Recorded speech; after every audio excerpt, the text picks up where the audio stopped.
AIDS സ്ഥിരീകരിച്ച ഒരാൾക്കപ്പോൾ വിവാഹം കഴിക്കാൻ പാടുണ്ടോ? വിവാഹങ്ങൾ നടത്തുമ്പോൾ വരെ നമ്മൾ HIV ടെസ്റ്റുകൾ നടത്തി ഉറപ്പുവരുത്തിയതിനു ശേഷം മാത്രം വിവാഹത്തിലേക്ക് കടക്കണമെന്ന് പറഞ്ഞ് വാദിക്കുന്ന ആളുകളുണ്ട്. കിസ് ചെയ്താൽ HIV പകരുമോ എന്ന് ചോദിക്കുന്ന ആളുകളുണ്ട്. ബ്ലഡ് മാത്രമല്ല, ബോഡി ഫ്ലൂയിഡ്സിൽ നിന്നും കൂടി സെമൻ ആയാലും വെജൈനൽ ഫ്ലൂയിഡ്സ് ആയാലും അത് സെക്സിൽ നിന്നാണ്, അൺപ്രൊട്ടക്റ്റഡ് സെക്സിൽ നിന്നാണ് അത് ട്രാൻസ്മിറ്റ് ആവുന്നത്. ഈ ഓറൽ സെക്സിലൂടെ HIV പകരാനുള്ള ചാൻസ് എത്രമാത്രമുണ്ട്? 0 ആണെന്ന് പറയാൻ പറ്റില്ല.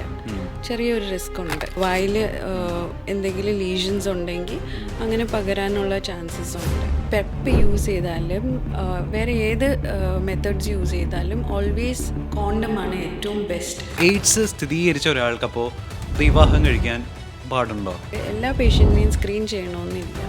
അവരെ ട്രീറ്റ് ചെയ്യുന്ന ഡോക്ടേഴ്സ് അവർക്ക് പിയേഴ്സായിട്ട് അങ്ങനെ പോസിറ്റീവായിട്ട് വരുന്ന ചില കേസസ് കണ്ടിട്ടുണ്ട്.